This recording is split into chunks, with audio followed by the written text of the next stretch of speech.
বিসমিল্লাহির রহমানির রহিম।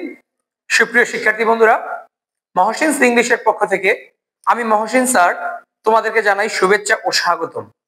আজকে আমি তোমাদের জন্য যে টপিকটি নিয়ে আলোচনা করব সেটি রাইট ফর্মস অফ ভার্বের অত্যন্ত গুরুত্বপূর্ণ একটি টপিক, যে টপিকটি তোমার অবশ্যই জানতেই হবে। রাইট ফর্মস অফ ভার্বে সঠিকভাবে যদি তুমি লিখতে চাও তাহলে তোমাকে এই নিয়মগুলো জানতেই হবে। আর তোমরা যারা আমার চ্যানেলে নতুন তারা অবশ্যই আমার চ্যানেলটি সাবস্ক্রাইব করবে। আমার এই চ্যানেলে ধারাবাহিকভাবে প্রতিনিয়ত তোমাদের জন্য ভিডিও আপলোড করা হয়। এই চ্যানেলের মধ্য দিয়ে তুমি তোমার ইংরেজির যত প্রকার সমস্যা সবকিছু সমাধান করতে পারবে। যারা এই ভিডিওটিতে নতুন তারা অবশ্যই ভিডিওটি লাইক, শেয়ার, কমেন্ট এবং সাবস্ক্রাইব করবে। আর যারা আমার পূর্বের রুলস গুলো দেখো নাই তারা অবশ্যই চ্যানেল থেকে পূর্বের ভিডিওগুলো দেখে নিতে পারো। তো চলো আর দেরি না করে আমরা শুরু করে দেই।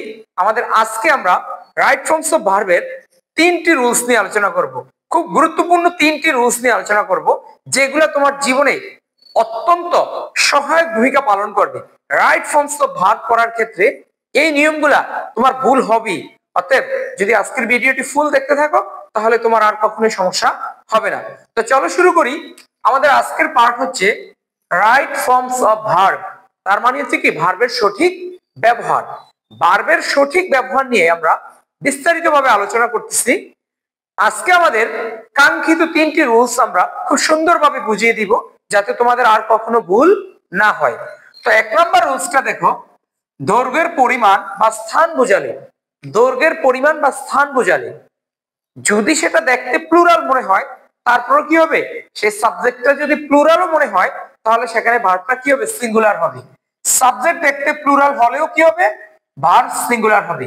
তাহলে দেখো এমন কোন জিনিসগুলা সাবজেক্ট দেখতে কি প্লুরাল মনে হয়, আসলে এরা প্লুরাল না, এরা সিঙ্গুলার। তাহলে এদের পরে কি হবে, ভার্ব সিঙ্গুলার হবে। যেমন যে উদাহরণটা নিয়ে আমরা এখন দেখবো সেটা হচ্ছে কি, এটা বিসিএস পরীক্ষায় কয়েকবার এসেছিল, তোমাকে মনে রাখতে হবে। 50 মাইলস তোমার কাছে এখানে মনে হতে পারে 50 মাইলস মানে 50 কিলোমিটার, 50 মাইলস, তার মানে এটা প্লুরাল মনে হচ্ছে তোমার কাছে। আসলে শব্দটি প্লুরাল নয়, শব্দটি হচ্ছে সিঙ্গুলার।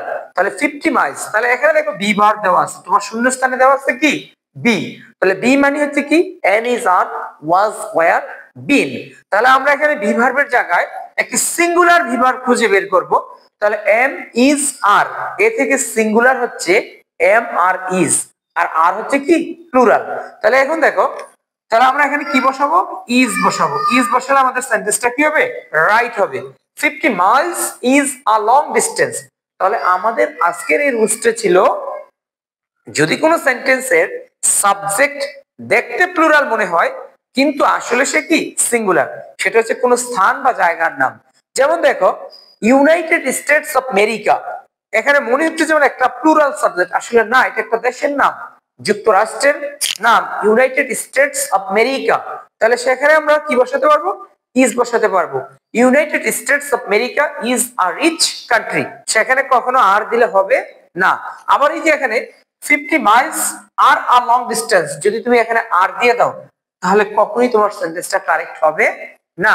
তোমাকে বসাতে হবে কি এখানে সিঙ্গুলার ভার্ব।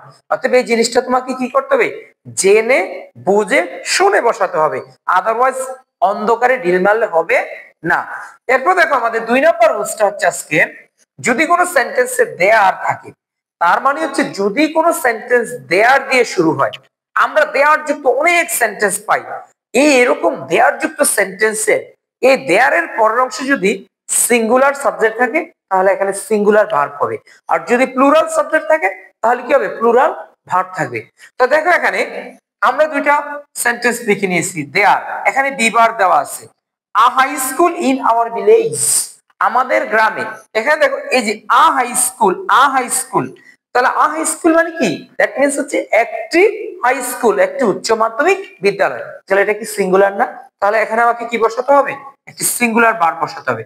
তাহলে there is a high school in our village, আমাদের গ্রামে কি একটি হাই স্কুল আছে।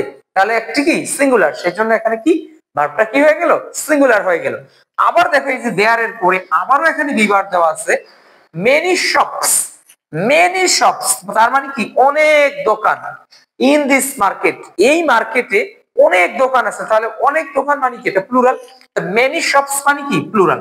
তাহলে এখানে ভার্বটা হবে কি বলো, তোমরা নিজেরাই এবার বুঝতে পেরেছো, বি ভার্বের জায়গায় কি হবে, আর হবে। তাহলে আমরা এখানে কি লিখে দিব, আর। এই যে শূন্যস্থানে কি হবে, বি এর জায়গায় কি হবে, আর হবে। তাহলে there are many shops in this market. তার মানে তোমাকে মনে রাখতে হবে, দেয়ার এর পরে যদি সাবজেক্ট সিঙ্গুলার হয় তাহলে ভার্বটি সিঙ্গুলার হবে, আর দেয়ার এর পরে যদি সাবজেক্টটা প্লুরাল হয় তাহলে কি হবে, ভার্বটি অবশ্যই প্লুরাল হবে। এই জিনিসটা মনে রাখতে হবে। এরপর দেখো, আমাদের আজকে 3 নাম্বার রুলস খুবই গুরুত্বপূর্ণ। আমরা লেট দিয়ে অনেক সেন্টেন্স লিখে থাকি, let me do it, let me have a cup of tea, let me write a letter, let me go there, let me do the sum. এই যে আমি সেন্টেন্স গুলো বললাম, লেট এর পরে একটা ব্যক্তিবাচক অবজেক্টের ব্যবহার থাকে। এই যে দেখো এখানে লেট এর পরে মি আছে, লেট এর পরে মি আছে, লেট এর পরে মি আছে, late me do the sum. এই যে লেট এর পরে তোমাকে সবসময় মনে রাখতে হবে, লেট এর পরে কি হয়, লেট এর পরে ভার্বের বি1 ফরম্যাট বসাতে হবে। এই যে দেখো মি এর পরে আমরা বি হয়ে যায়, let me do the work, let me go there, let him. এই যে এখানে let him do the work, এখানে let him do the sum, let him do the sum, তাকে অঙ্কটি করতে দাও। এই যে দেখো এখানে হিম আছে, এখানে মি আছে, এখানে মি আছে। তার মানে লেট এর পরে একটা ব্যক্তিবাচক অবজেক্ট থাকে। এই ব্যক্তিবাচক অবজেক্টের পরে ভার্বের সবসময় কোন ফর্ম বসে, প্রেজেন্ট ফর্ম বসে। এটা হচ্ছে রাইট ফর্মস অফ ভার্বের অন্যতম একটি নিয়ম, তোমাকে এগুলো জানতেই হবে। রাইট ফর্মস অফ ভার্বের অগণিত রুলস আছে, সেই রুলস তুমি সব জানতে পারবে না, কিন্তু তোমাকে কমন কিছু, you have to know some common rules in right forms of verb to correct the sentence. একটা সেন্টেন্সকে সঠিক করতে হলে তোমাকে কি করতে হবে, রাইট ফর্মস অফ ভার্বের যে গুরুত্বপূর্ণ রুলস গুলো আছে সেগুলো তোমাকে জানতেই হবে। তাহলে আজকে আমরা 3টা রুলস শিখে নিলাম এই ভিডিওটার মধ্য দিয়ে। তো প্রিয় শিক্ষার্থী বন্ধুরা, অবশ্যই তোমরা ভিডিওগুলো মনোযোগ সহকারে দেখতে থাকো এবং প্রত্যেকটা ক্লাস উপভোগ করতে থাকো। তোমাদের আশেপাশে বন্ধুরা যাতে দেখতে পারে সেই জন্য ভিডিওগুলো তোমার আইডিতে শেয়ার করে দাও। তো ওকে, আল্লাহ হাফেজ, সবাই ভালো থাকো।